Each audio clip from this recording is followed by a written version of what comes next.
What's up, everyone? Welcome back to the Rescue Channel. So we've got a lot going on today. These videos are going to get a little bit confusing. We might catch some stuff out of order, but we've got a lot of stuff going on. A lot of fish being moved because we are gearing up to move all of this. So things have to happen in certain orders. I did stuff that wasn't supposed to be done yet, and now my dad's video is coming out. So let's go ahead and get an update on the tigerfish. That is the Goliath tigerfish added in with the baby stingrays.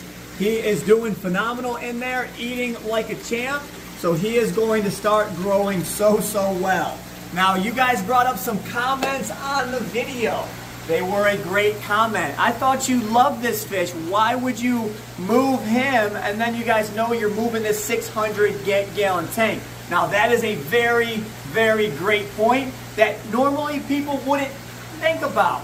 But we had this in the back of our mind, and I knew it was coming. This tank is actually not going to be drained. The stingrays will stay in. The tigerfish will stay in. We'll drain it down to about here, and we'll put it up on rollers and roll it where we need to. And also, we were going to have to move that tank anyway. So whether we left them in there and moved it or put them over here and then moved it, either way it's going to be the same, except for in here, he won't be moved again. We're not going to drain it completely like he just said. So but we do have to move all this stuff out of here. We'll get to that. But he is doing phenomenal. He's going to start getting so big in this tank. And then once he outgrows this tank, it'll be into the 4,400 to grow some more. That'll be so cool. That'll probably be his end-all tank. We're not going to be able to move him once he gets big like that. No. Remember we had the last Goliath in here. He was 26, 27 inches long, and he was getting too big in here, and we rehomed him. So he's going to go in the monster pond as his end-all. With that around, 26 to 30 inches long. And make the monster pond just a little more scarier. Yeah. All right, come on down here. Don't fall. See, all this crap has to move. But now that leaves this tank barren and empty. We have a biter that is in this tank. We have a gold clown knife and an Irwini catfish.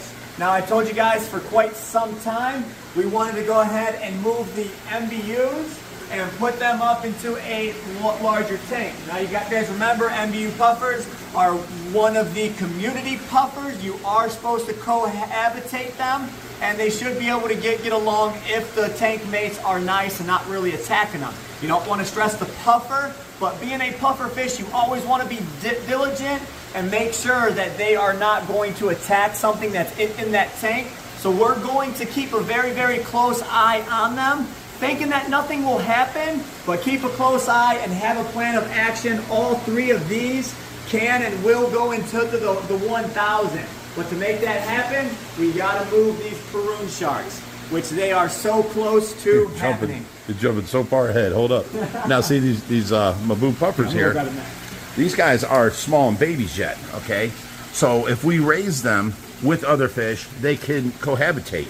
The problem we've had is we got Pittsburgh in, and he was, 18 or 24 inches when we got him in, and the point was, he had never cohabitated with fish. So as soon as we put him in with other fish, it was horrible. He went right after him. He started tearing them up. Pittsburgh was fine. It was Lavaca. Both of them. We couldn't do it with either of them. We tried ditherfish with Pittsburgh. Which was funny because Lavaca came with a tank full of fish. And she came out of a tank full of fish, Came here, but and she was mean. Pittsburgh, we put in a bunch of ditherfish, guppies and stuff like that, and he even went after them. So, I mean, we were just SOL with Pittsburgh. So now we're going to try it with these guys. Go ahead and move them. And Josh, hang on a second. Into here. And we'll move this tank the same way with just lowering down the water level. You remember, we had Pittsburgh in this tank alone. He was in this 1,000, lived peacefully. It wasn't until we got that 300-gallon square. And then people are like, oh, that puffer shouldn't be in there. So we did a biotope for Pittsburgh alone. Then he started having troubles with the guppies and keeping them off and picking them off. Which I think he just thought it was a feeder fish. But in here, he bothered no one. But onto it, we got a plastic bag here. we're going to go ahead and net them, put them into the bag, move them inside a plastic bag so these guys are not coming out of the water and puffing up. Exactly. So when it's actually a defensive mechanism, you know, puffers, they puff up. It's actually not good for their internal organs to puff up like that. So when you see them on video and they're like, oh, look at this, and it's so cool, it's actually harming the fish. So you want to put them inside of a bag and try and get their transport as easy as possible. So you catch them up. These guys are probably, I'd say, 10 inches long or so. Yeah, they got big quick. Yeah.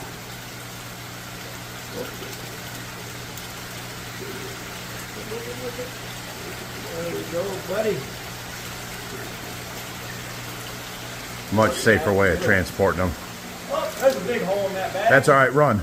Yeah, I covered it with my finger. Oh, there's another one. There's another one. He's being on Jerry. I've never seen Jerry run. He took off. Look at him. Oh my goodness. He looks so much better in this tank. Wow, look how big you are. Look at all that room, buddy. Look at all that room. Dare I say it? Jerry, look.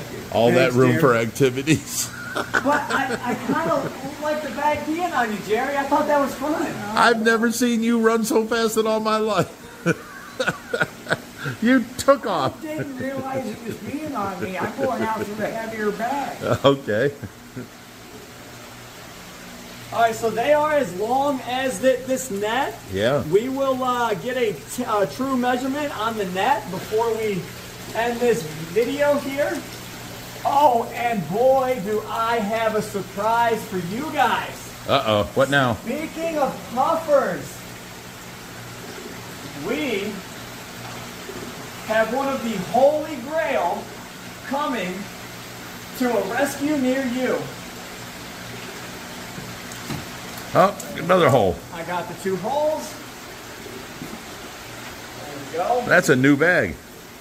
Do we have any bags without holes? That was the same bag. Oh, that was the same bag. Oh, there's the new bag. Okay, gotcha. I had one too. The first one just works. Look at the nice. look at the ground. When Josh came around here, Jerry took off this way, and it looked like the pea was trying to catch him. You know, as he was taking off. Okay, Bubba. Not actually pee; it's just fish water. But fish do pee. Well, that's the problem with not having a filter on a pond or a pool or something. That, I mean, even for a half hour, they're swimming in their own ammonia, their own piss, and what that does is it burns their gills, and then they have to breathe hard to get the same amount of oxygen, and then their gills keep getting burnt shorter and shorter, and you know, then they die of suffocation while trying to breathe in water. Now, the whole main reason for doing this is we have to eliminate these 2 tanks and then this one to be able to put the new pool up all the way up over there against the filter. The first step on all this tank Tetris, we're moving stuff around. What I like to do is Look at him. nice. See, we like to show fish off in bags and sometimes in nests, but you don't want to keep them out of the water for too long. Look at them. How cool. Now, if we'd have netted them, they'd all 3 puffed up. Yeah. Hey, that's step 1. Now, You actually can see them better in here because they don't have the brown background that's the same color their skin is. Yeah. Now, if you guys remember or not, there is actually some loaches in this tank, but they are behind the background. They come out every now and again, and a few plecos. So as we take this down, we'll catch them out and have to move the plants and all that. But they have been living with other fish and no problems whatsoever. Now, we're going to put all these plants into this tank, right? Or we just put the puffers? Let's talk about that. Back up a sec. So you love the look of the planet tank with the sand, how bright and, you know. And the water it running looks. through it, yeah. So these are actually the same size tanks. What Yes. I'm going to do is break this tank down, get all the gravel out. We're going to move this tank out the way. Then we're just going to bring this tank onto this stand. And then all these fish are going to have to go in, you know. Why would we do that? Because you want to keep this scape. And it's the same size tank. But now you don't have to uproot all your plants. You're only taking down one tank instead of two and swapping them. So that is on the radar now. So that I think is the best move here. We haven't done so yet. This is just the ideas that are flowing through my head right now to minimize the amount of fish that are being transferred. If all works well. Well, we definitely can't put the puffers in with the clown loaches and the discus, right? Well, they have been in with a colony of Bodia blue loaches in that tank with no hassle whatsoever. So I think they can. The only one I'd be worried about would be these guys. But that's not really a cause for concern. We can move them. Once I get the big fish out of that 1,000, I can actually take these three and put them up in here if we so please. Nobody in there would mess with them at that point. But there's a lot of moving parts here, so we have to make sure. Also, another idea that we thought about, getting the shat koi out of that 500 cube and putting the puffers out there in that cube. These guys are so close to being able to go in with Mr. Cooper over here. So if we can get Cooper? These, yeah, his name is Cooper. Wow, how do I not know that? This was the new puffer that we picked up in Columbia Station.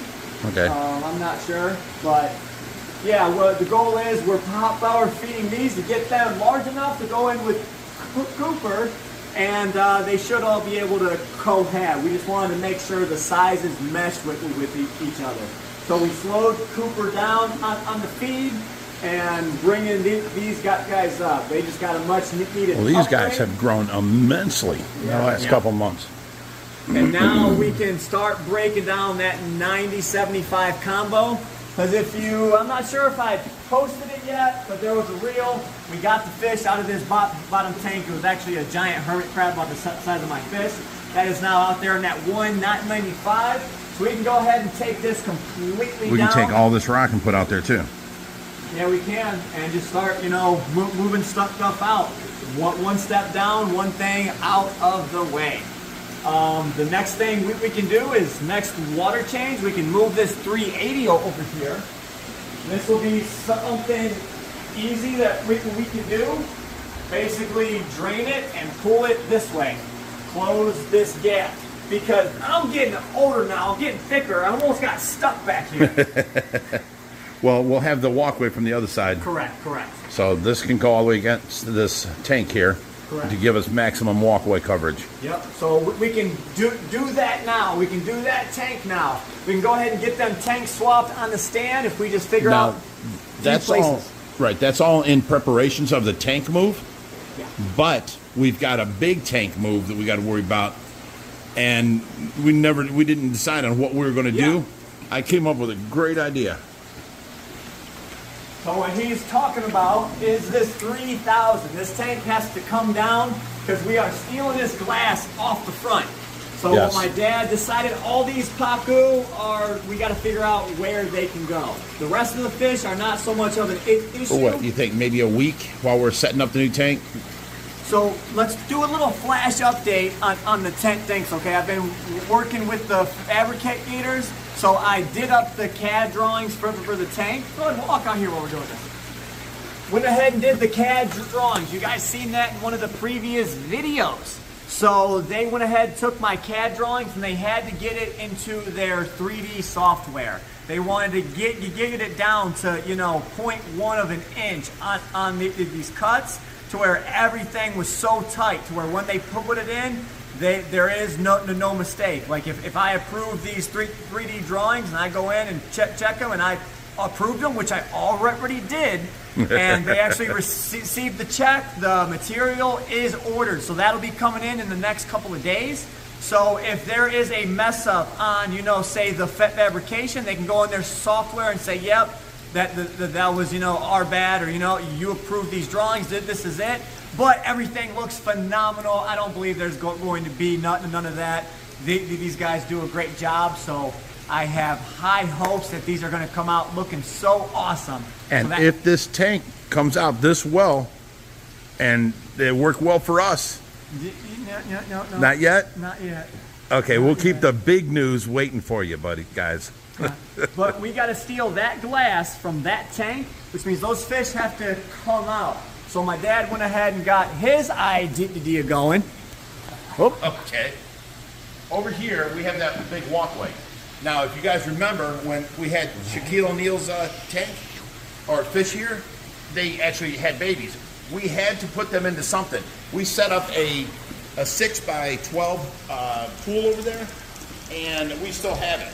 I can set that pool back up. We can take all these fish out of 3,000, set them up in there, and we've got enough to walk by it between the tanks. It'll be tight. Fish will be there. It'll be tight, but it's only going to be for a week or so. But we're going to have to net the top, because when you put a big fish in a smaller area, they want to jump.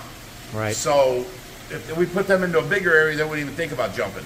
Because it's going to be smaller and more confined, we can hook it up to the pool, run the water in, and then coming out of the pool, going back to the pool. So we don't have to worry even about filtration. It'll just be some massive pass-through. Right. Okay? So pumped in, overflow back out into the monster pond. Yeah, that's what I just said. Yeah, I'm just clarifying it for the video. Wait, were you interrupting me the way I interrupt you to clarify? Is that what you was doing? Got Thank to. you, buddy. So that was a good idea there, and then these fish here, they'll be out of our mind. We won't have to worry about them. Yep. To where we can worry about this tank here and get it moved and set it up. You know, someone else who's getting absolutely massive that we have to do something with soon. For one, this Paraiba, Oh my God, is getting chunky and I haven't thick. seen him in like Now 2 look weeks. at this albino goonch. His streamer is touching that tile back there. You can't see it, but there's the albino streamer. He's actually touching the end of the tile. There's 12 inch. Here's 24, so he's right at around 20, 21 inch or so if you count the streamers, but he is getting chunky. So they will need some upgrades soon, and this big VATF over here. Okay, so you guys see back there, that's that 195 salt. That's where all that live rock will go from the quarantine salt. There's the 3-line damsel in there, and a big, huge hermit crab in there somewhere. He's actually up on top right now. He looks like a rock. But what was the one that came from North Carolina, came in someone's luggage. They were collecting shells. Didn't see the crab inside of the shell. 3 Oh days no! later, So we got something actually caught out in public and then put into a fish tank, and we don't stand for that. Right. But they called me. I didn't mean for this to happen. I don't know what to do. Here's what I did. What can I do? The lady drove an hour and a half to bring them here. Wow. Yeah. So we did what we thought was best. We put them in our tank. Gets to enjoy his The life. tank life. Living fat at Ohio Fish Rescue. Right. The craziness has just begun, so watch out for it in the next videos up and coming. We've got so much stuff happening, and in the next two months, things are just going to get turned upside down here. So stay tuned. We'll catch you in the next video. As always, Stay fishing, my friends.